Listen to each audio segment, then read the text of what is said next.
Hello, welcome to My Good Bad Brain. It's a podcast about mental health and being a person. If you like the podcast, please check out patreon.com/mygoodbadbrain. Throw a few bucks there. That helps this thing keep happening. And if not that, just leave reviews. That really helps us. All right, great. Theme song.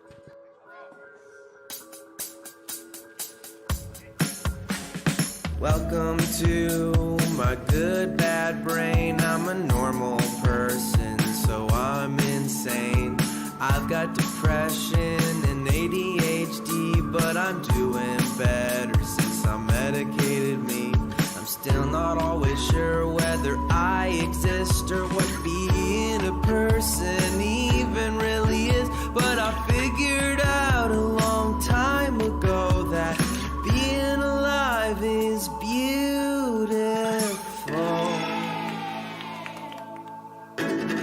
Hi, welcome back to My Good Bad Brain. This is another Our Good Bad Brain episode, which is fun. We did another interview with a viewer or a listener, I guess, Kaitlin Ugolik. I think I got that name right. Kaitlin Ugolik. I'm going to put her info in the description. I'm going to keep these intros a little more brief, I guess, when I don't really have much to say. Plus, there's a couple dogs fighting near me, and I have anxiety about this because I'm like so late putting it out. Whatever. I'm just trying to keep up with it all, you know? Got a few more interviews lined up this week. It's going to be fun. So, a couple of little changes I'm doing to these interviews and to these hangs. When I talk to a person, I've decided I'm just going to jump to the 6 quick cues, because I realized a lot of the 6 quick cues were kind of repeating things we'd already talked about anyway, and it gives a nice, better like form to it. And I really am starting to think that this like Our Good Bad Brain thing really is like what this thing was always meant to be, and I think that gives a nice structure to it. So you'll listen to this talk that I have with Kaitlin, and we'll kind of jump right in, pretty much starting with what's your stuff, what things you've been diagnosed with, and if not diagnosed with, what do you feel you struggle with and trying to get treated with, or what's your thing. I just think it'll give nice structure. I don't think we'll like lose out on much of the meandering. I don't really know that I'm capable of that, but it might help keep the thing a little more concise. Kaitlin talks to me and you and us and all about basically anxiety, and there's a name for it that I'm trying to pull up while I talk to you. Another thing she said in her first letter writing about being interested was that one thing she thinks about a lot, and she's working on a book about, or I think the book's coming out actually. I'm going to put info again in the links about that, is a book about empathy in technology. Basically, how does empathy affect technology, or the other way around? How does technology affect empathy, and how can people creating technologies that they intend for people to interact with how can those people doing that consider more empathically or empathetically the experiences, the people using them, and how it's going to affect them. So obviously that is huge for me and for probably a lot of you who listen to podcasts. And I'm kind of using this odd new technology that we have, relatively new in the scheme of humanity, podcasting and the internet, to find some validation out there from my own experiences and hopefully create it for other people also. That very much, I think, is in line with this question of empathy and technology and how do those things coexist. So that became a lot of what we talked about. GAD and PDD, that's what she said. Generalized anxiety disorder, GAD, and then PDD, I forget, I'm so bad. Just panic, persistent depressive disorder, sorry. So it's general anxiety and panic attacks, and then we talked about persistent depressive disorder, which she's had diagnosed when she was about 12, maybe younger, she said. So let me just stop doing this and start getting into the actual talky talk part of this wonderful conversation, a second version of Our Good Bad Brain. Thanks.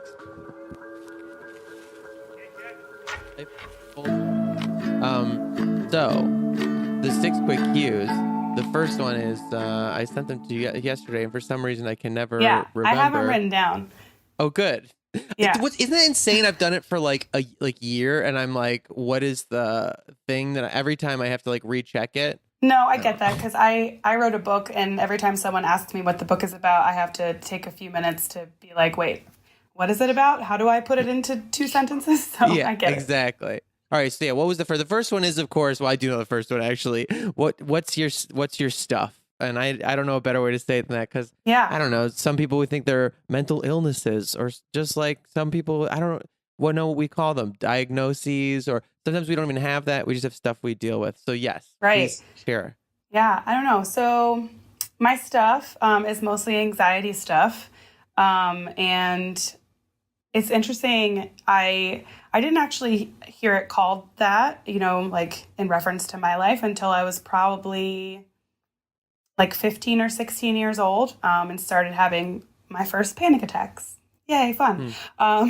And went to the doctor and just went to a regular doctor at first, and got the whole like, are you hearing voices? Do you want to kill yourself? And it was just kind of like very intense. Wow. Yeah. There Yeah. was no diagnosis that came out of that, but there was like oh, it sounds like anxiety. Here's some Paxil kind of thing. Paxil.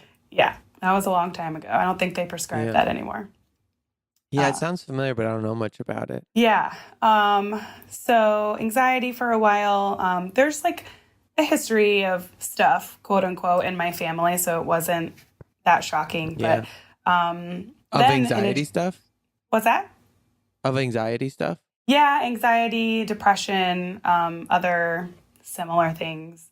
Yeah. And so I struggled with anxiety a lot in high school and college.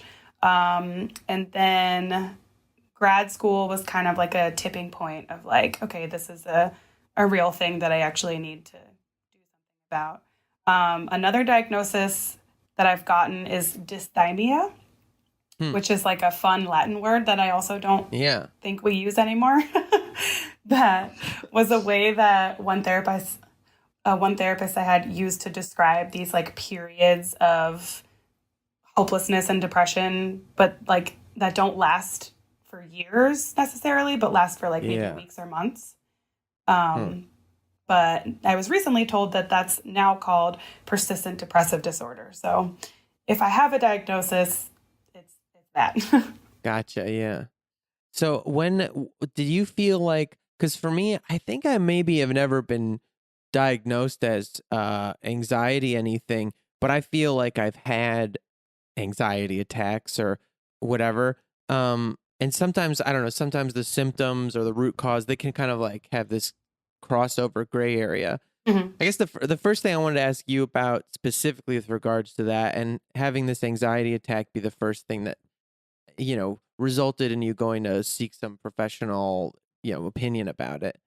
I do think, people, including me, kind of like use this term like, oh, I got so much anxiety. I'm having anxiety. But what is, in your experience, like your first experience of it and to today, like what is a panic attack for you? Yeah, I think that's a really important question because you're right. I think like in culture, it's a word that gets used a lot and it has a lot of different meanings. Um, Well, like for like on that note, like yeah, yeah, exactly. The different meanings is a good way to say it, because like I think depressed is the thing. I had that big response to a lot of people from the Jim Carrey thing from the other week, and I got a lot of interesting responses on my yeah, Instagram. And I realized like words, like we use this word depression, there's like a colloquial use, and then there's like a clinical yeah, meaning.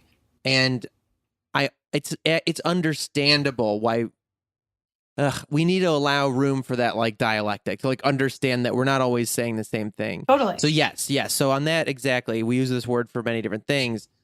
And the other thing about it too is I don't even mean to be like this, like it's very popular, I think, to be like, hey, don't make a joke out of a serious thing that I have or something like that. Like I think depression is funny, even though I have it. And I think so I'm not like interested in taking away like, don't use the word anxiety for your anxiety attacks. I get it. We get anxious. That's a thing. But all of that being said, Yeah, I agree. yeah, tell me Sure. about for you. Yeah. So the first time that I had an anxiety attack that like I knew was an anxiety attack, and we're gonna get real dark real fast here, but it was That's what like I'm talking about. as a teenager, one of the first times that I started really thinking about death and dying, and like with this very active imagination, like imagining like not what it'll be like to die, but what it would be like to be dead, which doesn't really make Yeah. that much sense necessarily, but like that's where my brain went. And then just kind of like, catastrophizing that and going in, further and further, and then, oh shit, that's actually going to happen to me. That was, and then kind of like freaking out. Like it went from like a mental freak out to a physical, like I was like yelling and crying and trying to like make this thing like Yeah. not be true. So that was, that's like kind of extreme. I know a lot of people will have the physical experience first and then the emotional experience. For me, at least at the beginning, it was like kind of my mind working itself up into a lather and then like my body sort of following. But then what's interesting is as I've gone through years of therapy and stuff, I realized that I was actually having panic attacks much earlier than that, but they weren't as like blatant and obvious. Like being at school when I was a kid and just like feeling really afraid and like I wanted to go home and just like crying uncontrollably. And like I feel bad for my teachers now because I probably seemed like a little brat or like, they thought I was like being abused or something, which I wasn't. Just Right. had that anxiety from a young age. And like I would say now that like one time I think I had a panic attack at Disney World where I was like afraid to go on a ride and kind of had a breakdown. And I guess with kids, it's probably there's a thin line between like tantrum and anxiety, right? Right. Like, Right. but yeah, it's interesting. Now I think that I've probably been having different forms of that for my whole life. I wonder if like part of a panic disorder might actually be like in a child who's, those are normal responses. And like I wonder if there's not something to like part of a panic disorder, quote unquote, is just that, you just don't lose that. Like there's a part of Mm. you irrationally that stays as like I'm just pondering. Or But it's like like more extreme than it should be or yeah, something. exactly. Like Yeah. the instinct, like a panic response is not an incorrect one to have to some degree. Mhm. It's your body telling you like alarming things are going on. I think it does seem like it's like an unregulated body response sometimes, and maybe that's where it becomes a disorder, Yeah. or when the response is like so extreme that you can't. Because I'm like from a survival, like why would my body create this response perspective? I guess it would, even if it was like a tiger was chasing you, it still wouldn't be helpful if it just made me, Yeah. be incapable. I've thought It about would, that so many times. Like the fight or flight thing, the only part of it that makes sense to me is that like the adrenaline that like would help you just get away faster. right, But right. in terms of like actually being able to function once you get wherever you're going, I don't know that like our Neanderthal ancestors were able Yeah, to to do that. exactly. Well, and my mom's told me that in like life and death situations, there's actually it's fight, flight, or freeze. Like Mm, we always said that freeze is also a response that is very natural, and it can make sense. Like if you just maybe you'll live if you play dead, or if you like don't, if you run, you might incite like a predatory instinct in the thing to chase you, and if you fight it, you might do the same thing. But if I freeze, so maybe there is something to like just being so panicked you're overwhelmed that you do nothing. Maybe there is some survival element. It is interesting because I was thinking in a jiu-jitsu tournament actually recently, they, which is really intense adrenaline. It seems to kick in a fight or flight. I'm like more calm about it than I used to be, but I couldn't believe how hard it was. Like you have to sometimes they reset you and you have to like tie your belt back mhm. on and tuck your like shirt, your gi back into the belt, and it's like all of a sudden you can't do like basic things, like basic motor skills go away. And I wonder, it's like the same thing, like your body's in this fight or flight response so much that suddenly like very simple, like just tie this little knot, tuck your shirt in, takes you like 4 tries, you know. Yeah, I also wonder if sometimes that's what happens with certain kinds of depression, like with this Yeah. sort of like periodic depression, like you're talking about the freeze thing. I wonder if, and this kind of goes to the thing that you posted too, that like for some people, Jim Carrey and whoever else think that Right. depression is a response to these, outside things happening. If like, That it's like true, that it holds some truth that needs to be acknowledged. yeah, and it just Yeah. makes me wonder, for me personally at least, some of these periods that I've had that were like weeks or months long where I just kind of like felt frozen, Right. like maybe that was a reaction to bigger things going on at different like seasons in my life. Yeah. But I don't know. I think that I mean, that was what I was asking everybody's opinion about it. I had a strong, like, kind of, well, no, I guess it wasn't just strong right at the gate. I had to figure out what was bothering me about it, but that, there is truth on both sides of it. And I had people write me that, like, this idea is really this, I've done this in my life. I was not living my truth and I was so unhappy. And so you're like, yeah, well, I don't want to take away from them that at all. Or anybody who, if we have chemical depression, I don't want to take away. I think our minds are very powerful things, and it can help to have thoughts around, maybe there's something I can learn from this. Maybe there's a way it can become a superpower. That's all great. I don't want us to give that away to the face of just like, I've got a fucked up brain. I'm always going to have a fucked up brain. And that's how it is. I just also think it's a little bit, what we're discussing here. Sometimes your body's freaking out and you have to be like, I'm not going to be killed right now, body. Like, I don't need this survival response. And especially with depression, when it literally when it's pressing you down so bad that you feel like you should just die, I don't think that's some deep truth that it's, that being said, I do think there's something interesting. Someone told me about like with concussions. If you get CTE, a common thing that happens is you'll get this depression. Like, people who have never had it, once they get this chronic traumatic encephalopathy. And the idea was, in something that I was reading, they said that, like, and the reason it does that is to protect you, that the secondary traumas actually, like, when your brain is still healing a trauma, if you get hit again, that's the most dangerous. And so if your brain has this response to make you depressed, where like you can't get out of bed, you can't get out of the house, you can't do anything, it kind of like forces you into bed rest. It's like limiting your responses to potentially go get hurt again. And I do feel like when I read that, I was like, that resonated on an emotional level too, that I could see depression coming from a place potentially of I've experienced some trauma or pain or something, maybe when you're a kid or whenever, when you can't contextualize it as well. And your body just does this thing to go like, well, let's do everything we can to not get hurt more. Like, and that's just going to be, let's slow you down and make everything kind of like, what's the point? Why would I even try? I don't know. But at least then the body stays alive, Yeah. until it like overdoes it. And then you make poor choices under the influence.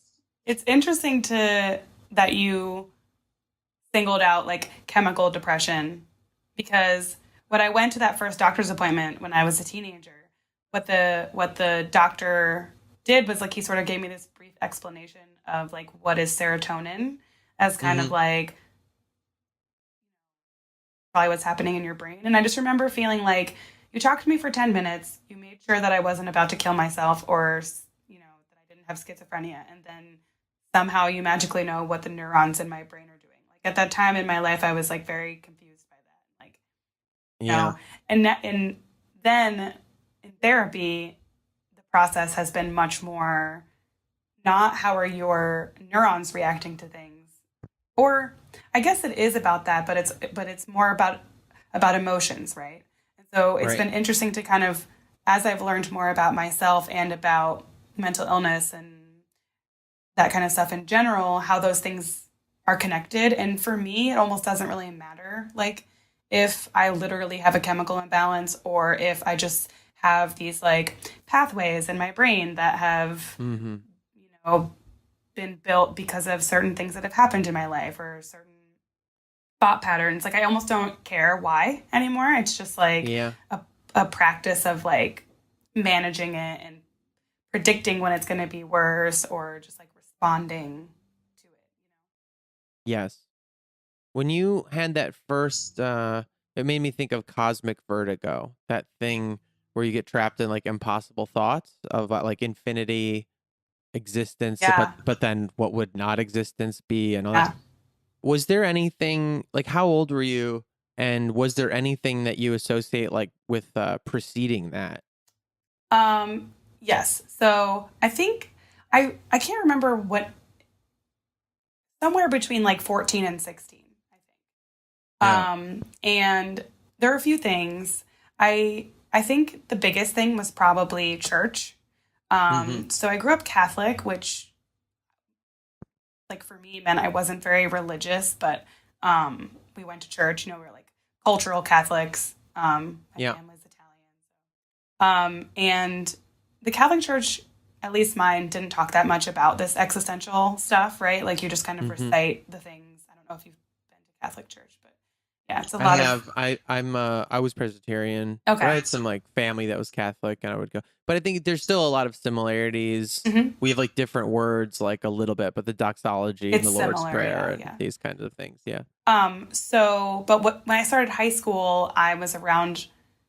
So I was born in Connecticut and I grew up in North Carolina. And when we moved to North Carolina and I started high school, I met a lot more people who were like Southern Baptist, evangelical, like a lot Mm-hmm. more Christian, like capital C Christian.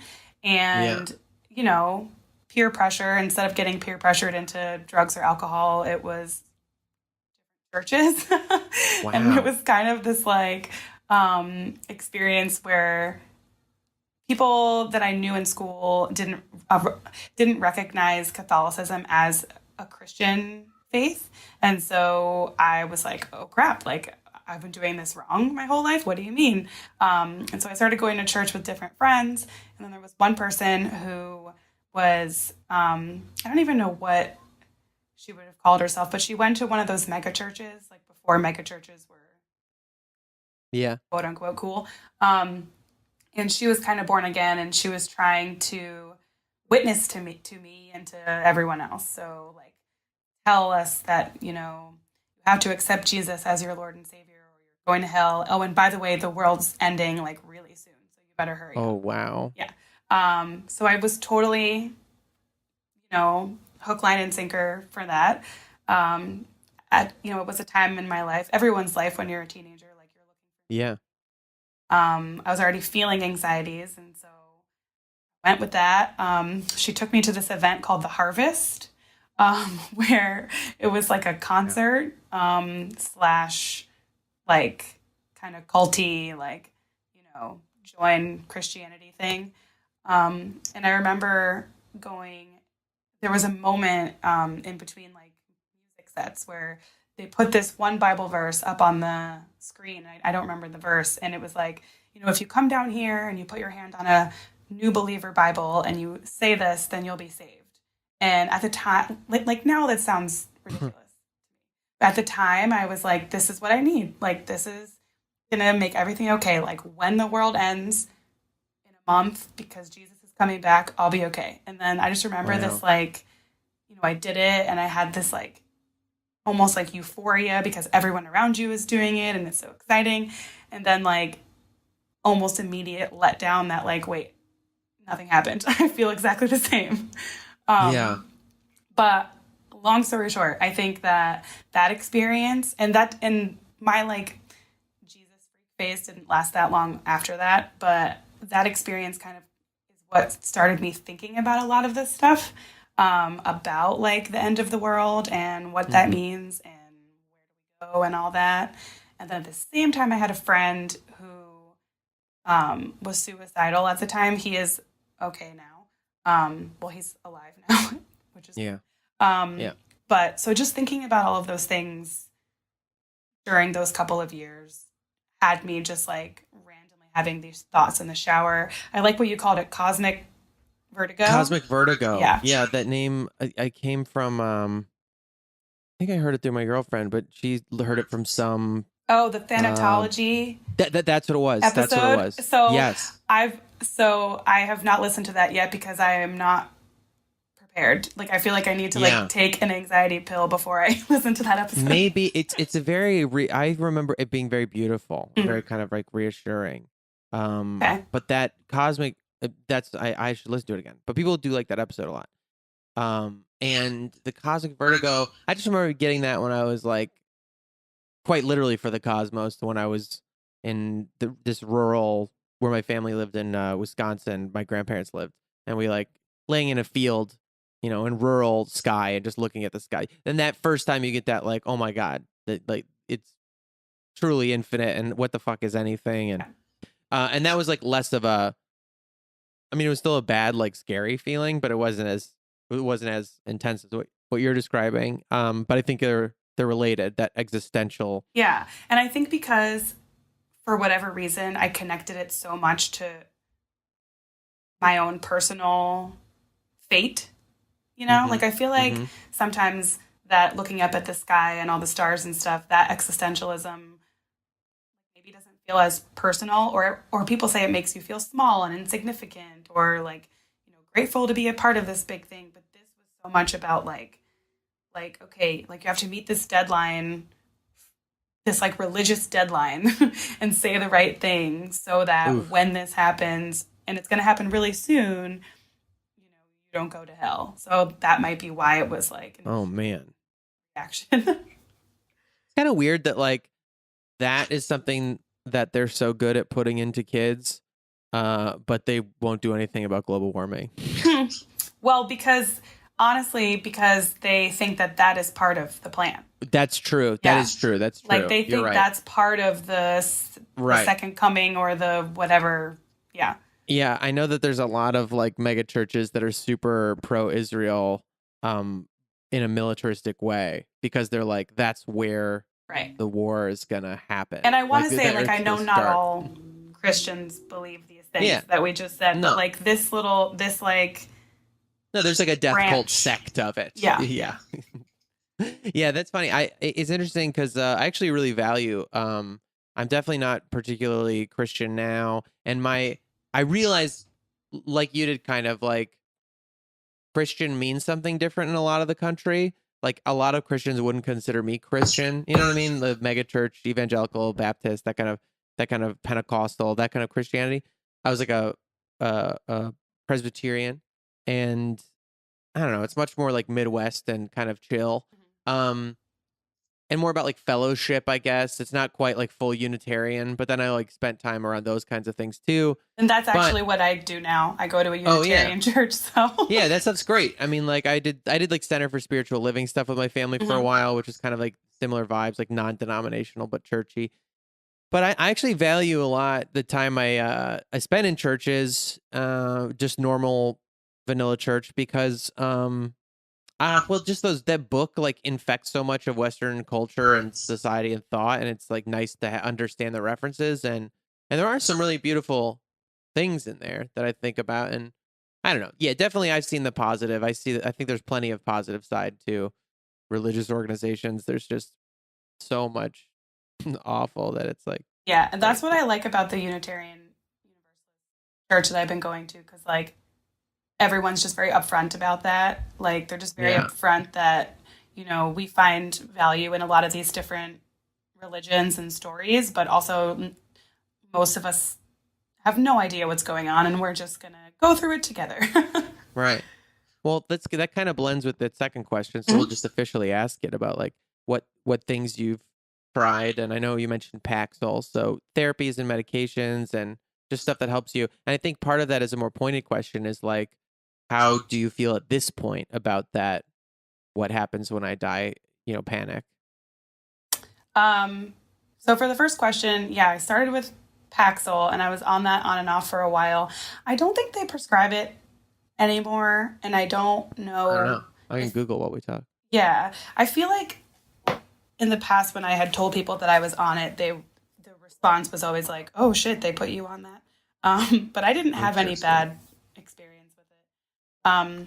I started actually going to therapy in grad school.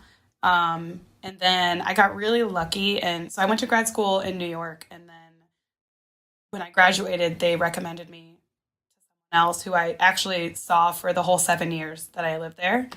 And she was amazing. So I've really gotten a lot out of therapy. And since I moved back to North Carolina, I've been doing that again. And now a couple of years ago, I had like a really rough few months where anxiety and depression were just kind of kicking my butt. And so I got back on Prozac, which I had been on in the past. And I saw that as kind of like a temporary thing, but it's been 2 years, so it's going pretty well. I don't really Yeah. have immediate plans to stop Yeah. that. Um, I get that. I mean, because I think I don't know why it sounds better to me to be like, it's temporary. I'm not going to do this forever. Just because but like, there's other things you got to eat all the time. And some people have iron deficiencies, mhm. and they got to, and so I don't know. I definitely have noticed since I've been more regular and really taking my stuff on time and everything, like, man, it changes a lot about my ability to get through without those like crazy downs. And I Yeah. don't really feel like I lose the ups too much. I know some people think that they do. They feel more like, it compresses everything. But yeah, I'm with you there. That like it's like part of my day now, and Yeah. it's And that is a hard thing for me. Like I'm always the person who's like, um, okay, when is this going to be cured? Or like, when am I going to be right. done with this? Like, why am I so weak that I'm still struggling with this? But even though I know logically, none of that is true, it doesn't make sense. But like, that's a thing that I actually talk about in therapy a lot. That's like, um, this is a process and it might be a forever process and that's okay. And it's Yeah, interesting.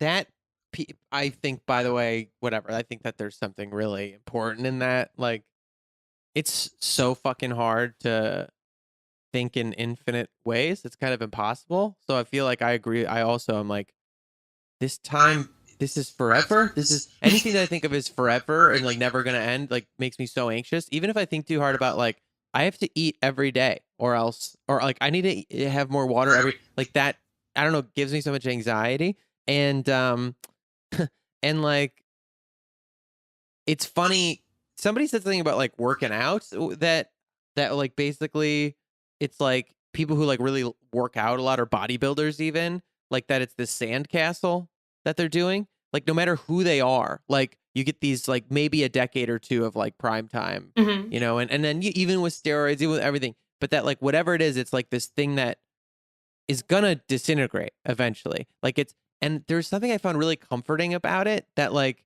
changed my ideas about, and I still struggle with this, like feeling enough and, feeling like okay where I'm at and that kind of a thing. Cause you like look back on things and be like, I was great. Wow. Look at this happy time. What was I so upset about? But, but that sandcastle thing and just understanding that and realizing truly, I mean, the most trite thing ever about it's not a destination, it's the journey and that kind of stuff. But like that every day is a practice. It's just this like Yeah. thing you approach, you come back to and go forward with, and it changes every day. And you just got to check in where it's at every day. Now I find some comfort in that sort of. I'm trying to actively switch my patterns to a more like dialectic thing in general. Just like Mhm. really understanding everything as a constant dynamic, and that is where the heart of it lies, not in any like one crystallized single frame of it. Right. And actually that is kind of how I would answer your other question about like how I feel now about the existentialist stuff. Yeah. Like I wish I could say that I'm totally cool and like I'm not afraid of death and everything, but I don't think that is normal either. Right, Or right. maybe it is, but I don't feel that way. But um thinking more in the way that you were just describing about how everything is a process and about how things are connected, that makes me feel comforted. And actually, the more I've learned about like astronomy and geology and things like that, those things are sort of comforting to me. And I think it's in that way, and I think I've heard you mention this before, but it's kind of in that way that like all of this stuff happens without me and will continue to happen without me, and then one day it won't, but like that has nothing to do with me. So I'm both Right. totally insignificant and like, wow, how crazy is it that I'm here, if that makes Right. sense. And like Yes. those are some of the reasons um that I like going to the UU church. And then also another thing that has really helped me with the way I think about this, and I do still have those panic attacks sometimes. They're not as like Yeah. extreme as when I was a kid, but like if I've been really stressed or tired and then suddenly I find myself in this thought spiral, I'm like, okay, Yeah. hold on. Like, why are we thinking about Yes. this right now? Yes. But so That's earlier really you were interesting. asking me about music, and I told you my favorite band is Fright Rabbit. It was a Scottish indie band. And they had this song called Head Rolls Off. And it's about like how when you die, like, you know, someone else won't. And there's Mm-hmm. lyrics that are like, when my blood stops, someone else's will not.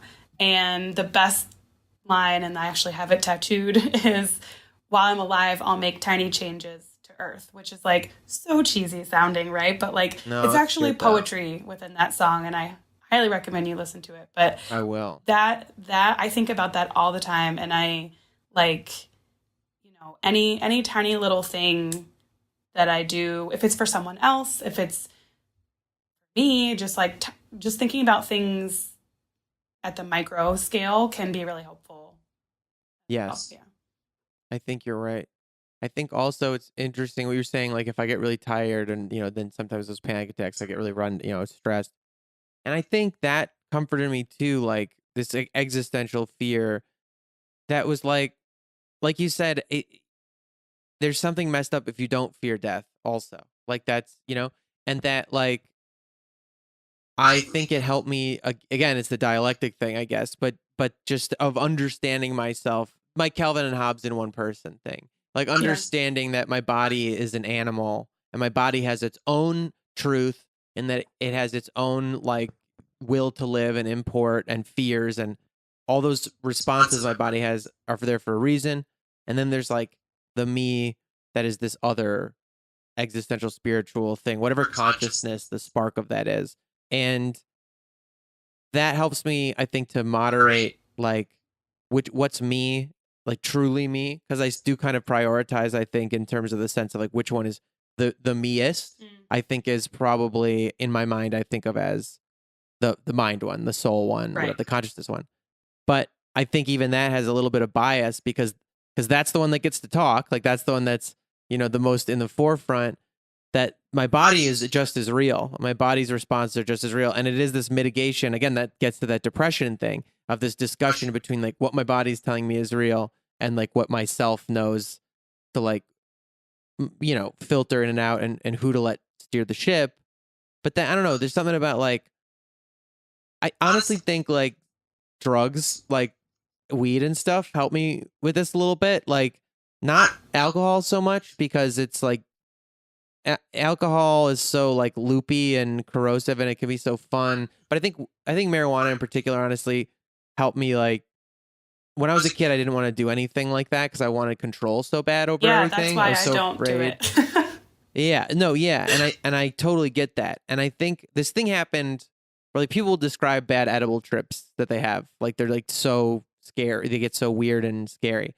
And I've had those and I guess I've just reached a place where actually the things I was afraid of, like this control stuff and whatever, there's kind of you can trick your system with these chemicals to experience that death panic and that fear.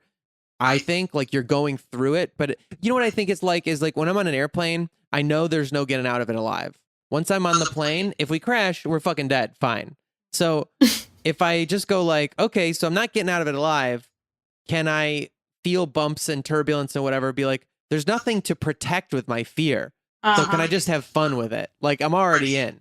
So is this going to be an exciting, crazy roller coaster ride to the end, or what? Or because there's nothing by being just afraid there. That's not gonna. It's not useful. Yeah, it's not. Yeah. There's no getting out alive. That's So really interesting. I thought you were going to say that because like that you've taken the drug, you actually do kind of feel in control and like it's going to be over. oh well, I think that's part of it. It's just it gets you in a headspace where you're just like what I was gonna say was that it lets me ride this life and fear and existential thing a little bit more like a roller coaster and be like, well, I'm in this fucking life. I've got this crazy fear, and sometimes it got to a point where I actually like taking maybe a little too much edible sometimes and being in these scary places and knowing now that I've done it, I know like it's not gonna kill me. Nothing's gonna happen. I'm not gonna disappear. It's like you're gonna have this weird experience and it's gonna be in this scary part of the cosmos of my brain. But it'll allow me to go and come back and sort of maybe recontextualize these feelings as like ones that can be fun also. I also think of like stage fright. Like I was a stage actor for a while, and everybody gets it, but you learn kind of, I think athletes maybe get this too. You are forced to cultivate something where you recontextualize your fearful adrenaline as like excitement. Like, oh, I'm so Okay. excited to go out there. I'm so like, oh, I can't wait to perform. I'm going to channel this into some other emotion that I just all that matters is the emotional mass of it, like the power of it, and I can take that and shape it. And I think maybe that's what I was getting at, like just this idea that you can recontextualize the emotional mass of your fear or your existential thought, and it can be something that's kind of fun or amusing or like thrilling as much as it's terrifying, you know? You know what actually helped me with that a little bit too recently was the Netflix show Russian Doll. Oh yeah, I watched that show. That was a Yeah. cool show. Because it's like, It's funny. yeah. Yeah, I thought it was good. I also couldn't get past like I play this game with my girlfriend. Sometimes we do a very good play. We're like just having done theater so much. Like there's so many elements of that show that are so like theater, like so like New York theater that sometimes I can't help roll my eyes at it. But Fair. overall, yes, doing that like all the Groundhog Day kind of stuff. There's a lot in that show. Yeah. What were you gonna say? What did it do for you? No, just like that it kind of approached like death and time and all these other existential concepts in like a absurd, funny kind of way. Yeah. Yes, And yes. like that's a show that I probably wouldn't have been able to watch like 10 years ago because it would have given me a panic attack, and now I'm Yeah. able to like enjoy it and acknowledge it, for what it is. Yes. That makes sense. Yeah, you're growing up, you know. You're like Yeah, I starting guess. 31. Hopefully I'm growing up a little. to I don't know. But that at least just being able to I think that thing is just the hardest thing for us to master becomes that like constant negotiation daily with your body basically Yeah, yeah. of like what's real, like Yeah. which parts are real, and going like they all are and aren't. Yeah. And the other weird thing about that, I don't know if you ever do this, is do you ever just think about how everyone else is also Yes. thinking and like Yes. having a different experience than you, and then Yes. like just 100%. like wrapping my mind around that even sometimes is like, whoa.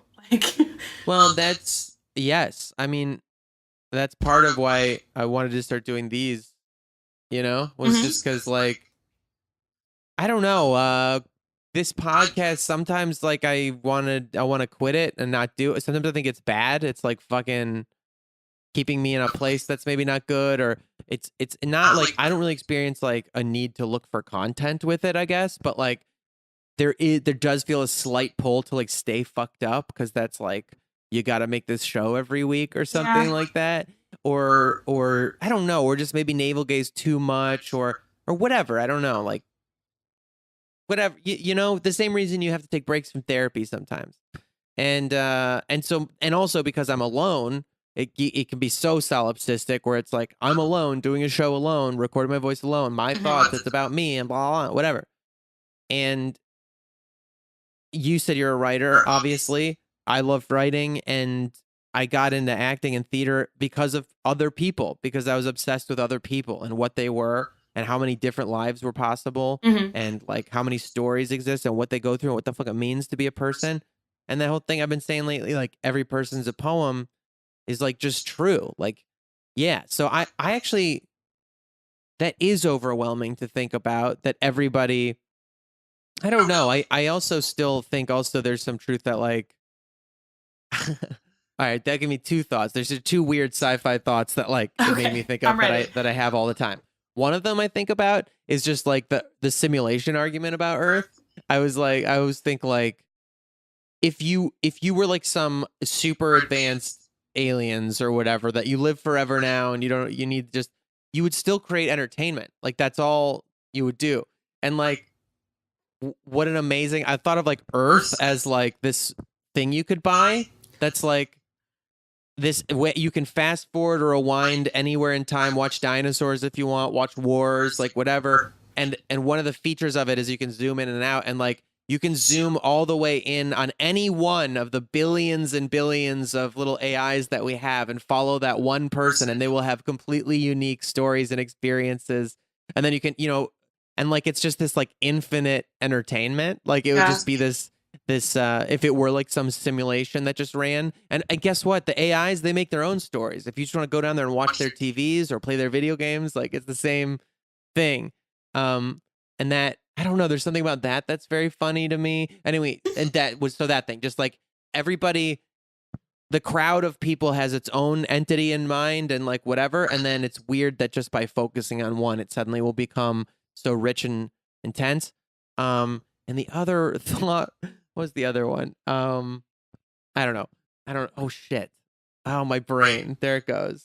Well, I don't was know. just gonna You say say something. that at first I'm like, that's crazy, and then I'm like, well, it's not actually that far from what we do. Like, what is reality TV and like all these Netflix shows and stuff. Yeah, I always thought that idea in Christianity of like that you're made in man, God made man in his own image or whatever. Like, yeah, I think it more sounds like we made God in our own image a little bit. But I don't know. I think that there is some spark of existence that you can see in all living things.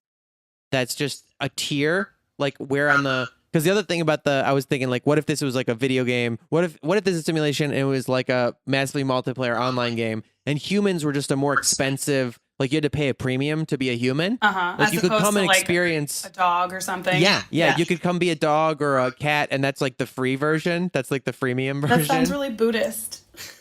Well, yeah, I guess so. I guess it's like Buddhism via like World of Warcraft. Yeah, or something like oh that. my god. But that was the other thought. Was I had this scary thought about that, about like how human, because it seems evident that some of us navel gaze more than others. Some of us are more of a poet than others. Some of us, whatever. And I had this scary thought about like AIs will get advanced enough that they'll make Turing tests, like to test if something is conscious, has a consciousness or not, or if it's sentient, to decide like who. And once they've created that, some humans won't pass it. You know what I mean? Right. Yeah. Well, it's really funny that you're saying that, because I'm actually looking at a book right now. So in researching my book, which is about some of this stuff, I read this book. Yeah, you were saying empathy and technology. Yeah. Right? So basically, the book is about like how tech can help us build empathy and vice versa. And in researching it, I read a bunch of other books, including this book called The Most Human Human by Brian Christian. And he kind of talks about that. Like, and he did this Turing test experiment, and there was this competition to see like which human like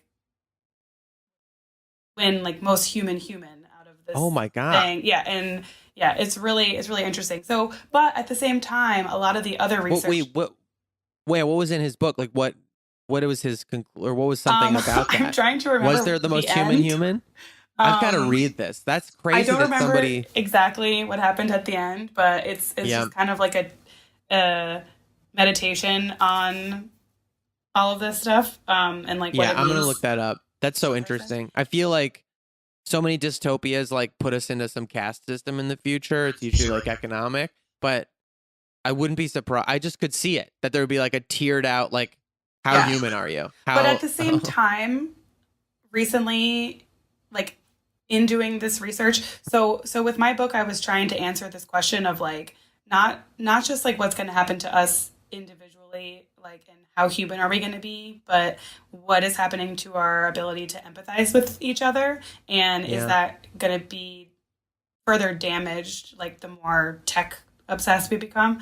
And so I focus on solutions, or people who are like trying to either build empathy with tech or build tech with more empathy.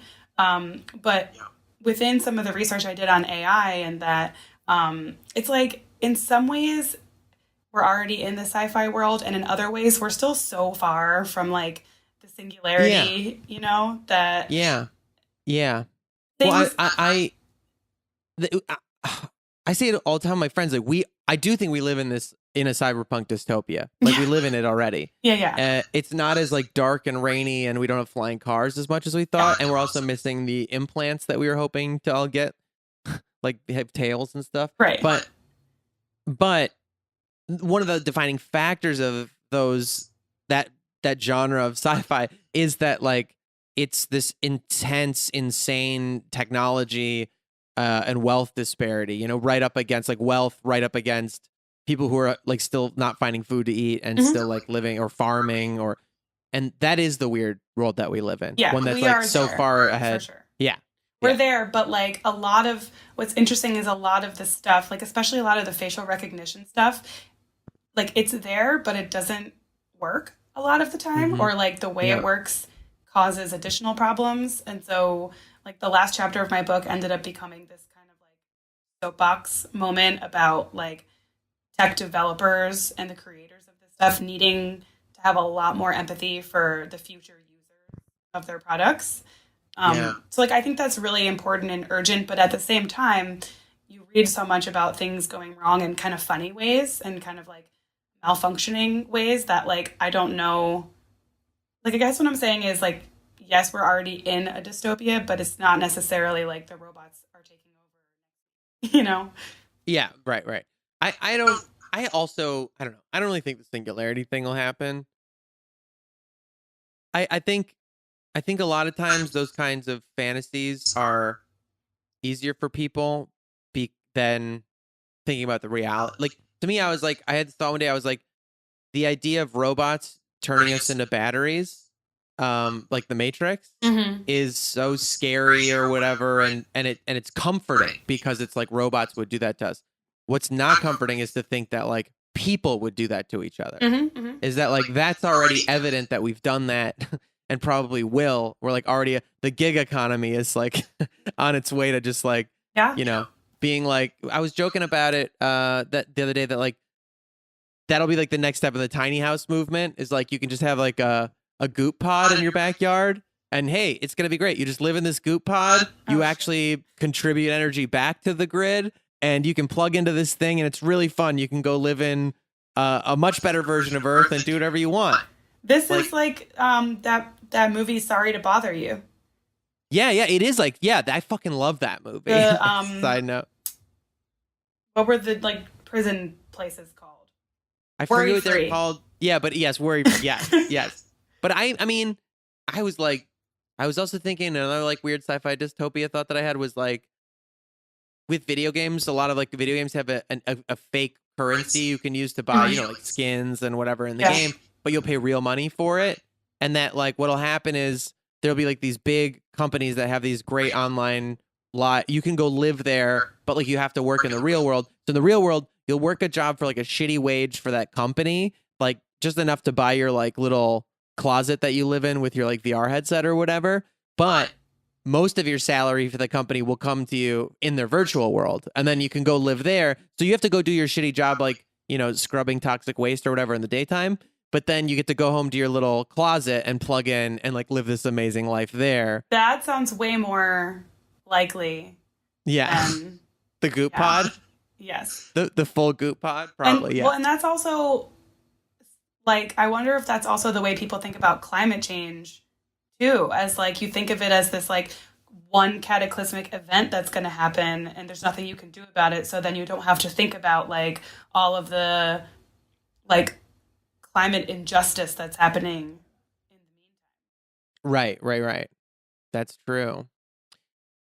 Fun stuff. Well, you know what? Let's move on to 3, because 3 is what's something cheesy you find inspiring. Yeah. And we did already kind of give one of these with what's the lyric again? Make on tiny Earth, I'm changing the Earth in little ways. Yeah, tiny. Yeah, that's beautiful. So that. But what else? You got something else? Well, so I actually just went to Disney World this past weekend for a friend's bachelorette party. And we went to Universal and we went to Harry Potter World, and that was my first time there. And I actually cried. And I did not expect to care that much, but just that, that's awesome. I was like amazed that I still have this capacity for like wonder and joy. Yeah. Like being there and feeling like I was in Diagon Alley and Hogsmeade, like so Yeah. cheesy, but it was inspiring. I have been one. I've never gone. There's one here in LA, you know, and I'm like, but similarly, I totally get that. I love that. I mean, I worked the Renaissance Fair all through school. I read all those Yeah. books. Yeah, that's beautiful. What is it? Just like that it's transportive, or that it like feels Yeah. attached to childhood, or Yeah, it's like so I like grew up with Harry, like I was 11 yeah, when he was 11. So like, well, like when the first book came out. So right. just like always having an idea in my mind of what that looked like, and then you go there, and obviously there's been movies, but the way that it's set up is that you can't really see the rest of the park while you're in there, so you really feel like you're just transported to this world Yeah, that I had no idea that I always like really wanted to go. yeah, that is dope. Well, what's something dark about you? So I already said my dark thing, which was Yeah. the well, sort of the like these like existential and death thoughts, and the thing is that like sometimes it just will pop into my head at times. So we could be like at a Does that feel bar, consistent? Yeah, like this, yeah, the death. Yeah. yeah, we could be like at a bar hanging out, talking about something else, and I might just randomly be thinking about how we're all going to be dead, and then the sun's going to explode. That's Yeah. I do. I wonder. I mean, I want to say that that feels normal. Like yeah, that feels it like, might be, I but it's think you're dark. good. It is dark. It is dark. And I think, well, I guess that's the point of why I put that question in here, was to be like, to normalize this, like this dark shit that we have. Cause I think, and that was also like more just cause I feel like, yeah, like so many people, yeah, we put on these like shiny fronts and we're supposed to not talk about how fucked up everything is all the time and how it Right. feels. I don't know that, but there is that whole like Beatles sing a sad song to make it better thing is like, I don't know, feels fucking real to Yeah. me. I do it all the time. Which is part of the reason why, like, I don't think, I mean, I think when you talk about this, like, concern about, like, navel gazing with the show and stuff, like, Right. I think if it's hurting you, that's one thing. But I think that if it's okay with you and Yeah. it does, I mean, that's how it feels. Like, it's a sad song to, Oh to yeah, make it better. that's good. I actually do appreciate that. Yeah. I don't know. It's just been I feel like I've had a tough time lately, but then I feel like I'm always saying like that, you know? Yeah, It always feels like, it's been tough lately. I relate. I've been trying to make a better practice. Well, it's become a little bit of a joke also. My good friend, I think I might have mentioned this on the podcast, but he has a friend who, I don't know if he got it from a therapy thing or whatever, but he's gone through some hard stuff and like some of the worst stuff that you can go through. And he got this tool where he just sometimes he has to, when he's having a good time, he'll just go like, I'm having a good time right now. This is a good feeling. Like Yeah. literally just say outside like a psycho robot, because, and we all do that now, like to some degree, where like we try to like draw attention even internally to when it feels good. I think that's great. Because, well, it was happening last night. I was like I was feeling good and I was just like, I just want to notice right now that I feel good. That feeling good feels good. Yeah. And it's kind of amazing how, I used to think that about hell, like the idea of what hell is, you know?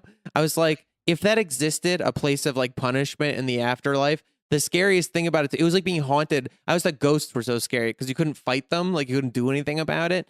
And that like if you were actually in hell and that existed, it wouldn't be about like some kind of torture or something, because I was like, oh, you can get used to anything. Like if you were there for infinite time, you get used to whatever. Mhm. But the idea, I think it would be like an existential trap of like forever trapped in that first moment of fear. Like it would be something about like, so that idea of like the thing to fear is fear itself. Yeah, that is like dark. really true. That is dark. It's very dark. But on the same token, it's interesting to be like, when I think about like feeling good, it doesn't have to do with like a thing that makes me feel good. Like a good thing happened or whatever. It's like the best feeling is just like, oh my God, I'm feeling good right now. Oh, right. And the Yeah, feeling, like how fucking amazing that is. And just like when you feel like you've been away from that for a while, how it's like a big glass of water in the desert, you know? Yeah, It's yeah. just so nothing tastes as good as water when you're thirsty. Yeah, I just don't know. remembering that feeling. I feel like though humans are not that great at like remembering feelings. Like We are not. Yeah. Yeah, So you're that right. can be We're really not hard. good. I did this weird thing one time. with a friend who does like kind of hypnosis and stuff like that. And it's going to sound so cheesy and weird, but it was something about like, have you ever done, he was like, it was like a somatic exercise where they did this guided meditation and they have you remember what it felt like when you were happiest or felt your best, or maybe even a specifically like on a drug and it felt good or whatever. But like, you had to do with like when you felt the best, like it might be sex, it might be like a good meal, like whatever. And like you do this meditation, and then with this guided meditation, you start associating it with like I was this finger for me. It was like my whatever this is right next to your pinky finger, your ring finger, and your thumb. You would like press the tips of it together, and then and it was like basically building this hypnosis trigger in that like anytime you do that, you can have access to that feeling immediately. Oh. And it kind of worked. Like obviously, I'm not like doing it and just going away, but like it kind of works. Like whenever sometimes I do it, like when I'm set my intention and I want it. And it does make me at least feel like I feel like my body, a sensation of like warmth goes through my shoulder blades and like up. And it is a strange to what you were saying that like we don't remember things like that well. We don't remember feelings well. We do remember like scary things pretty well. Like maybe not clearly, but powerfully, and which makes sense as like a survival thing. But I think for people who have like a depressy brain or can have these really dark thoughts, it kind of does become like a survival necessity to cultivate a memory of what good feels like, just to like know that it's possible, or even to imagine, like to remember to imagine that it's possible to feel good. Yeah. So And I see think it in if you other can, people. yeah, and I think if you connect it to a physical thing, there's like research about that, like that it helps you remember, like so that finger thing or. Yeah, that is super interesting. I mean, yeah, and I do think the physicality, that is sometimes where I will rely on my animal body to like save me. That like I think of again the Calvin and Hobbes thing, but I do think of sometimes the animal part of me as like the protector of my whatever soul part of me. And if that part gets too fucking crazy and heady and is starting to believe things that are impossible or whatever, my body's here to be like, I'm hungry, Yeah. Let's That's eat really something. interesting. That Or just exercise is like that for me too. Like it brings me back into the earth. That really just clicked with something for me that my therapist said about how like it's hard, it's like almost impossible for things like a deep breathing exercise to work on your brain if your body is like all crunched up. And she was like, I was preparing to go on this trip and I hate flying, and like she was like saying like focus first on lowering your shoulders and uncrossing your legs, and then do the deep breathing thing. Yeah. I guess it's really kind of good. like a chicken and egg thing. But Well, I think it can be. I think you can hack it back and forth a little bit. Yeah. Like that's the whole thing about like if you smile, like you'll feel better or whatever. There kind of is a little truth to that. It can be like the last thing you need to hear when sometimes, and someone's like, well, try smiling. You're like, oh, try going and fucking yourself, But like, but I do think in terms of finding tools that we can allow ourselves to have, I do think there's some truth. I saw it in dogs once. Somebody, I don't know who said it to me. They were like, scratch your dog under their chin, and their head goes up, and it makes them feel proud. And I was like, they look proud, and I was like, yeah, why, yeah. But do they know they look proud? I know. I don't know if they do, but I do feel like I can do that. Like sometimes that like stand up straighter, shoulders back thing is like, it's scary even sometimes. I realize I'm so like this that like you feel so exposed. And just from like a shift in your posture, but it can make you feel more like powerful also. Yeah, well, that's good. Good stuff. Let's do the next one, which is what's the next one? Gorgeous things. That is it. We're at last gorgeous thing you saw. Yeah, okay, great.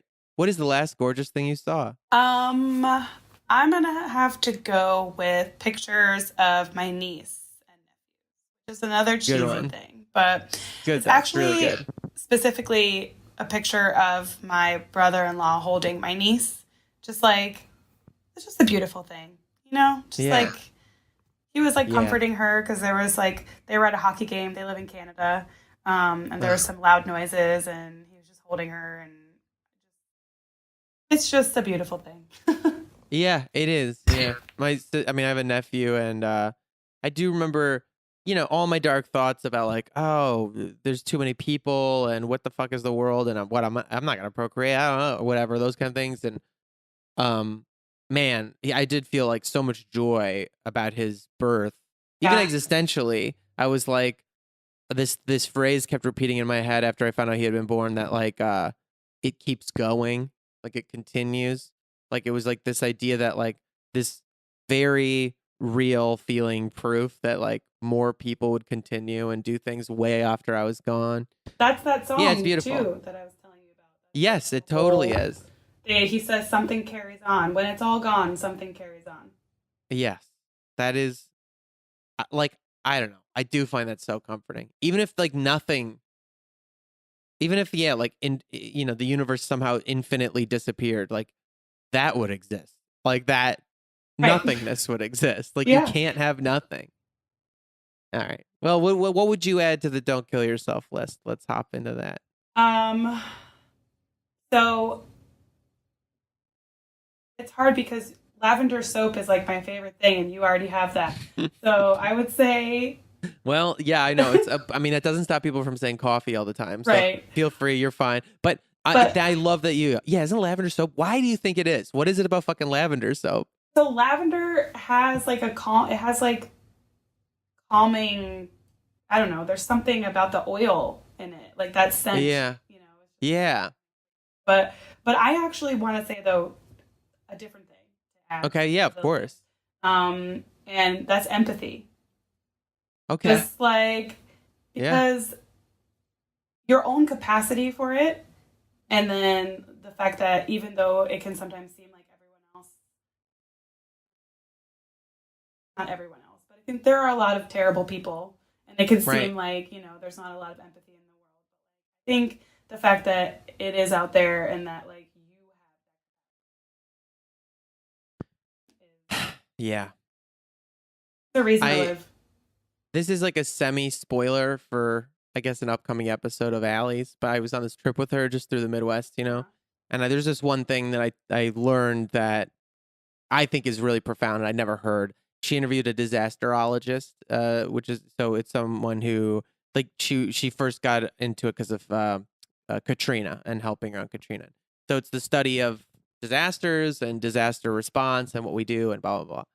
And she said one of the biggest myths that she wanted to like debunk about like disasters, was she was like, whenever you see it on TV, it's always, or in movies, it's like people are looting and going crazy and all this stuff. And she's like, there's very little of that in reality. And in reality, when some big disaster happens, most people, the vast majority of the response is to help each other, to be like calm, to show up in service, to be like, how can I help? What can we do?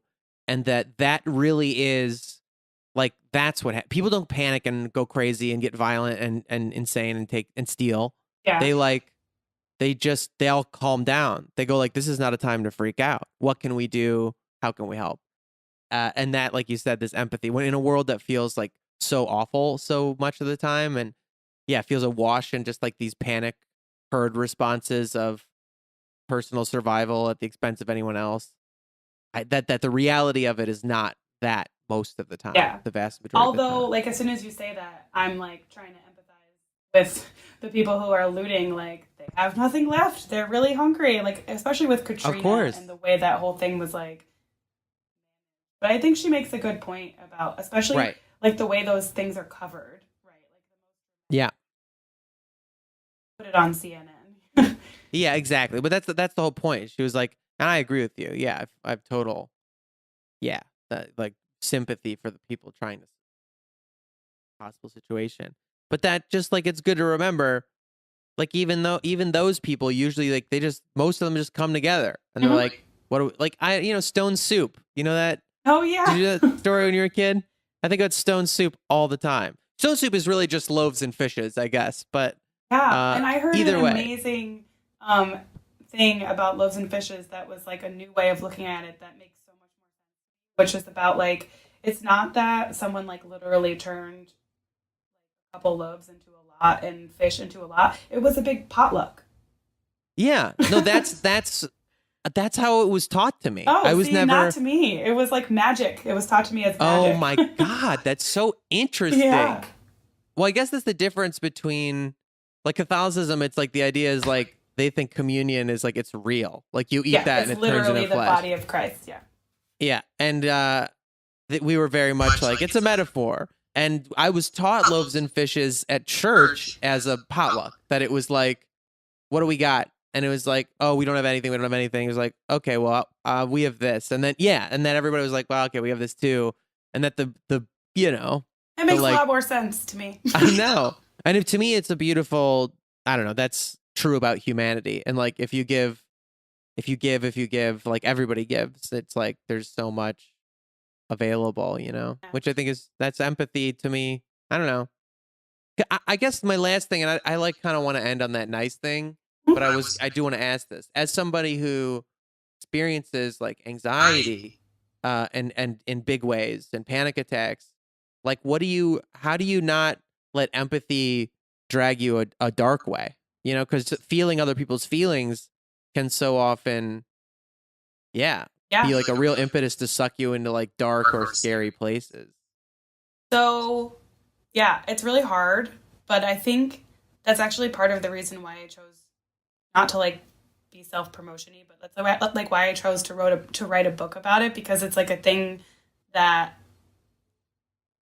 as a writer and as a journalist, if there's something I can't stop thinking about or worrying about, I will try and research it and write about it. So like I think one of the reasons that I wanted to research empathy and like the future of empathy and all these other things is because I do think about it so much, and because I do get very like overwhelmed by it. So like one of the big things that a lot of people are doing right now is VR for empathy. And I started hearing about that and thinking like, I don't know if I want that. Like I already, you tell me about something horrible that happened to you and like, I'm going to be anxious about it.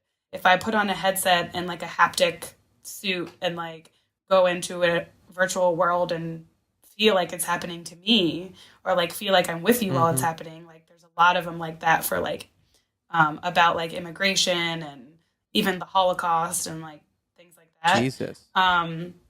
I'm like, I don't know if I want that. So that's part of why I started looking into like, what exactly are people building? And well, yeah, because I also feel like that's not what empathy is. Empathy isn't like, to me, that's more in line with sympathy, I guess, to be like, think about how bad it is for other people. That's not real empathy. Real empathy is like believing someone else exists, hearing their experiences that are their experiences, and feeling and believe. You know what I mean? Yeah. Like it's so not about like. There's a lot of like debate about that within like the tech world and stuff. And that's been something that I've like wrestled with over the past 2 years of writing about it. And I think that the best examples of these like technologies that are trying to help people build empathy are not what I just described. Like they're not that literal. They're not trying to like force empathy, and they're not exploitative. They're more like trying to get you to think about another person's point of view, right, in kind of a visceral way, in hopes that then like when you take off the headset or when you turn off the game or whatever, you keep thinking about it and you keep asking questions, and you like that makes sense. So I agree that like that makes a lot of sense. That experience itself isn't necessarily empathy, but like I think there's such a concern that like people aren't even taking the time, especially the way we're all on social media, like you're not even taking the time to acknowledge another person is another person and like has their own feelings, that this is supposed to be sort of like a gateway to a lot of that makes sense. Yeah. And maybe it won't work, and maybe a lot of Well, is your book out now? It's coming out in February, but you can actually pre-order it on Amazon, which I just found out yesterday, which is wow, great. February, so a little while next year. Yeah, a little while. It's called The Future of Feeling. The Future of Feeling? Yes. All right, thanks. Tell your name again so people can find it if they want. It's Kaitlin Ugolik Phillips. Middle name is spelled Ugolik. It's a crazy Polish name. Oh, that's great. That Polish and Italian. Like a mix of. Yeah, that's cool. All right. Well, I don't know. That's it. That's the. Thank you for doing this. Yeah, thank you. I'm so glad that you invited listeners, and it probably helps you to know that we are real people. Oh, no, it really does. It really does. And I think it's actually been a really great thing, because the thing that does make me anxious about the show, about this navel gazy alone solipsism thing, it's perfectly the counter to that. And I really do feel like it's maybe what this show is meant to be. So thank you Yeah. for participating. And listening, I've like Instagram DM'd you before about this, but like listening to it really has been like a help to me at times. Like just not feeling I deeply alone. appreciate that. Because you'll say things out loud that other people like won't say.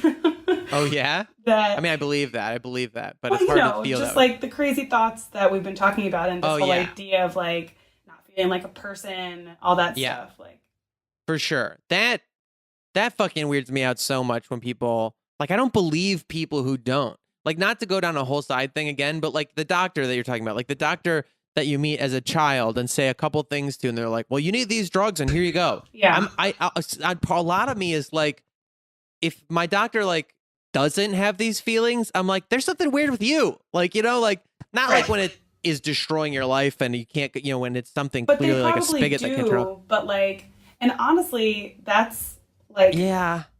like a way to be a more empathetic doctor would be to say, and I've had them when like, so I've had a lot of like Yes. issues with heart palpitations because of anxiety, but at the time I didn't know that was why. So one time I went to the ER and I had a doctor who was like super empathetic, and she was like, I actually totally understand what's happening to you. It happens to me, and kind of sharing that, like, Yeah. because I think that everyone thinks about this stuff. I think some people are better I think they at must. I think turning they it must. off.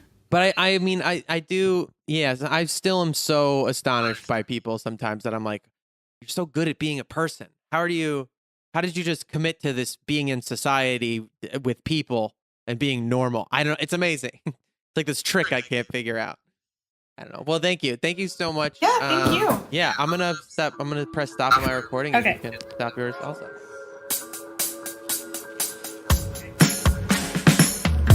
Thanks for listening.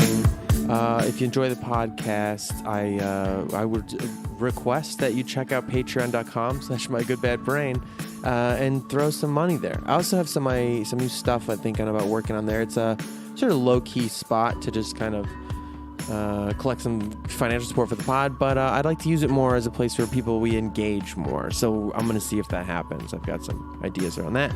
And that's it. This is the episode this week. If you're interested in maybe being considered for an interview for Our Good Bad Braining, email me, mygoodbadbrain@gmail.com. Thanks a lot. Be well, self-care, hydrate.